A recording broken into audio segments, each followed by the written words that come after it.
Howdy neighbor, Rob here, the Golden Rule of Real Estate, here with this week's edition of Golden Rules, the ultimate list of what to do after buying a home. So, you've bought a home. Congratulations. You're done, right? Well, not quite. But before we get into that, if this is your first time to this page, well, welcome. Please hit that subscribe button down below. Maybe leave me a comment. I'm always looking for new content ideas, and your suggestions are invaluable. They really help me to generate things, and they help the page. So please do that. But let's go ahead and get right on into it. Buyers, especially first-time home buyers, can feel like they've just finished running a marathon after buying a house. But it's not over yet. You still have to move in, customize the house to your needs, and make sure you've prepared for the rigors of home ownership. Here's a complete list of what you need to do after buying your home. Step 1 actually begins before closing, connecting your utilities. Be sure to connect all of your must-have stuff like water, gas, and electricity before you move in. This will help pave the way for a smooth move and ensure that you have the essentials as you're getting settled. No one wants to unpack boxes in the dark, and you especially don't want to do it in Houston without AC, so plan ahead. Depending on your neighborhood and local service providers, there can be some hoops to jump through to connect utilities. Check with your local providers to determine the process, what type of ownership or residence verification you need, and how far in advance you should schedule turn-on. Don't be cheap and expect the sellers to leave them on past closing. Schedule them for the first day of closing. Even if things get delayed by a day or two, the cost is fairly minimal to avoid a headache when going through transition. Then, set up auto pay everywhere you can to keep your credit pristine and avoid missing any utility payments. The first thing you should do after you close on the home is change the locks, garage codes, and access to any other entry points. Not only do you want to restrict access by the previous homeowners, but you also don't know if any neighbors, friends, or family members might have had a key. The cost to change locks can vary based on the level of security, complexity of the lock, and whether you choose to hire a professional locksmith or do it yourself. Sometimes a residential service contract, otherwise known as a home warranty, will include that as part of the covered items. If your home comes with an alarm system, you'll likely need to pay to reconnect service or choose a new provider. Hopefully you got the instruction manuals and codes for any electronic systems like home alarms and garage codes, as well as remote locks and things like Ring doorbells at the closing. And then you can change the codes to new configurations that only you will know. If the manuals are not available, you might be able to find reprogramming instructions online. Have extra keys made so you can get in if you get locked out. You don't want to have to chance breaking one of your windows by having to crawl through when you're stuck outside. You can get hide-a-key locks and figurines online, so hide one in your yard or your garden and ensure you're never locked out. Now that you've secured your new digs, people need to be able to find you. Obviously, you need to make sure to notify your friends and family. You want to get all those holiday cards, right? Next is your employer. This one is important and frequently forgotten, so make sure that you drop your HR department a line so they can update their records. Double check everything that you've ever ordered in the past, like Amazon, or if you have routine deliveries set up like water companies. Don't make the mistake of forgetting your creditors. The last thing you want is a ding on your credit score because a bill went to the wrong place. Finally, the U.S. Post Office needs to know your new address, so set up mail forwarding from your old place to your new home to make sure that you don't miss any important correspondence. I'm sure you set up homeowners insurance while you were processing your mortgage paperwork, which is great, but your address can affect your car insurance as well, so make sure to check in with your insurance company to confirm that your car insurance is sufficient.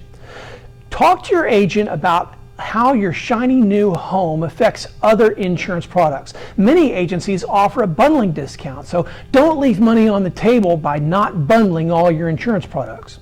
Document all your belongings for your new homeowner's insurance policy. Homeowners policies contain a section about insuring the contents of your home, and it's a good idea to create a home inventory so you know what level of insurance you need. If you're unsure of where to start, ask your agent about the best way to do this, and then make sure to store the documentation somewhere safe. Now, do you need flood insurance? If you live in Houston, the answer is an unqualified yes. Even if FEMA doesn't require it, it's a good idea to add it, since floods are the most common natural disaster in the U.S. and cause millions of dollars in damage every year. Over the past 3 decades, 47%, almost half, of all flood claims in the Houston area have been from homes outside of the 100-year floodplain. Flood insurance is not covered in a homeowner's policy, so make sure that you get this additional coverage for peace of mind for when the storms start coming your way. If you order flood insurance during the purchase process, then the policy will be in effect the day you own the home. But if you didn't, then there will be a mandatory 30-day waiting period. So don't think that you can wait until there's a hurricane brewing in the Gulf and you just buy it at the last second. Are you going to buy a residential service contract, also known as a home warranty?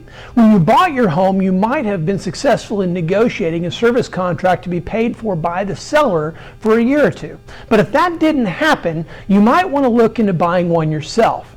Service contracts can cover a whole host of things, from air conditioners to plumbing to simply rekeying your house.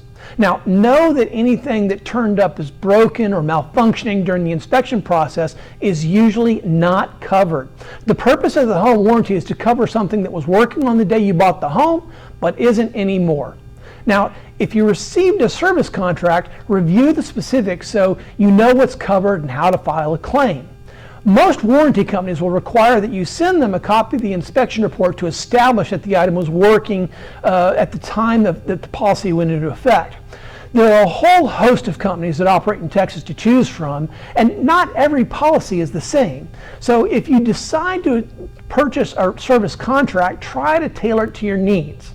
Most service contracts will have a main policy that is their basic product, but there could be additional coverages that you might want to add, like, for example, pool equipment or certain appliances that might otherwise not be covered. Be sure to select all the items that are most likely to break down and are expensive to replace. The price of these plans will vary based on the size of the home and the plan selected. A lot of buyers aren't organized enough to clean and paint before they move in, but it makes everything easier if you can swing it. Try to get at least a thorough cleaning done before you move all your stuff in, and if you can, get all your painting done. It's much easier to paint an empty room than a room packed with furniture. If you're hiring a professional painter, ask if they'll give you a discount for having empty rooms. Since they can simply just lay a drop cloth flat on the floor rather than having to carefully cover furniture, the job may go faster for them and cost less for you. Just like refreshing the walls with new paint, refreshing or refinishing floors is cheaper and easier to do when your home is still empty. Flooring can make a huge difference in a home's appearance. If your new home's flooring is in less than pristine condition, consider replacing old carpets or refinishing existing hardwoods before you move in. Even decades-old tile can take on a brand new appearance after a thorough professional cleaning. Your new home might not have any window treatments. If not, they should be at the top of your list of things to purchase. You don't want to give your new neighbors a bad first impression. Check to see if the house has horizontal or vertical blinds, and make sure you like the style. If not, make a list of the windows that need treatments and the measurements of those windows so you have it handy at the hardware store or when you're ordering online. In case of emergency, you definitely need to know where everything is in your new home. First, find the main water shutoff valve. Many times this is in the garage, but sometimes it's located in the house near an exterior wall. Make sure you don't cover it up with furniture or tools, and know how to shut off your water in case a faucet breaks or a sink starts leaking. Next, find the circuit box and make sure your fuses or switches are well labeled. Nothing is more frustrating than blowing a fuse and having to check on each one individually because nothing's labeled. And you might be surprised. Sometimes fuses from different parts of the house are tied together on one switch, so do your homework early and don't be left scratching your head during an outage. Find the gas shutoff valve if applicable. During a natural disaster, the first directive is often to shut off the gas, so it's super important to know where the gas shutoff valve is. If at some point you smell gas in the house and you need to shut it off, you don't have to go searching for the valve while your house fills with gas. In the United States, more than 20% of homes rely on a septic system for treating wastewater. If you fall in this category, you'll need to perform regular maintenance on your septic tank to make sure that you don't end up with a malfunction. You definitely should have hired a professional to inspect your septic system during the home purchase process. Septic tanks need to be pumped every 3 to 5 years depending on the tank and the size of your household. So make sure that you have all the details when the maintenance was last performed on your system. There are different types of septic systems and several variables that can affect how they function. So hiring a professional in this case is probably your best bet. Is the water in your new house running too hot? Check the temperature setting on your water heater and reset it if you aren't comfortable with what's coming out of your faucet. Make sure your smoke and carbon monoxide detectors are working. Carbon monoxide is called the quiet killer for a reason. It's odorless, colorless, and leaks are soundless. So there's no way to know if it's in your house unless you have a working carbon monoxide detector. If you don't already have one, get one. Replace the batteries in all smoke and carbon monoxide detectors around your new home to make sure that they're in working order. Place fire extinguishers in the house. There should be one in the kitchen and one on each floor of the house. And set up an emergency kit and place it somewhere you'll remember, making sure to check it every 6 months for expired products. Emergency kits should include things like a 3-day supply of perishable food. Don't forget pet food. 1 gallon of water per person per day, and more if you have pets. A battery-powered or hand crank radio, a first aid kit, flashlight, batteries, a manual can opener, prescription and non-prescription medication, cash, preferably in small bills, a change of clothing for each person, matches, a fire extinguisher, feminine supplies, etc. You can tailor your emergency kit, so sit down and make a list of those day-to-day items that your family just really needs. After you buy a house, review any issues that were flagged on the home inspection report but not yet fixed. Using the report as a guide, make a list of things to repair, update, or maintain for the future, ranking them from the most to the least urgent. You'll want to address items that can potentially cause problems later, such as dirty gutters, leaky pipes, or doors and windows that need to be resealed. Anything electrical and anything that could be a safety hazard should definitely take priority, with possible water penetration issues just below that on the list. Your new house requires maintenance not included in everyday cleaning and tidying up. For example, your dryer can become a fire hazard if the vents and ducts are not cleaned often enough. So make sure that you check your dryer at least once a year to make sure everything is working properly, more often if there's a problem. In addition, AC filters are fairly easy to change once you know where they are, and they should be swapped out every 1 to 3 months depending on the type of filters you buy. Some air conditioning and furnace systems have a washable filter that you can take out and rinse off, and some homes come with a central media filter that you only need to change every 3 to 6 months. So make sure you check to see what you have when you move into your new home. Simple maintenance can also significantly improve the life of your refrigerator. Empty your ice bins monthly. Every 3 months, clean the condenser coils and inspect the door gasket. Every 6 months, replace the water filter and clean the drain hole if applicable. Once a year, drain your water heater and rinse out any sediment that's collected in it. If you have a tankless water heater and live in an area with hard water, think about having a pro come out once a year and descale it. Make sure to clean your gutters at least once a year, more frequently if you have trees that overhang your roof. Not cleaning your gutters can lead to serious damage to your home, including mold and even ruining the foundation. Go and say hello to your new neighbors. Neighbors can be an incredible resource for the goings-on in the neighborhood and can also give you recommendations for handymen, landscaping, and so on.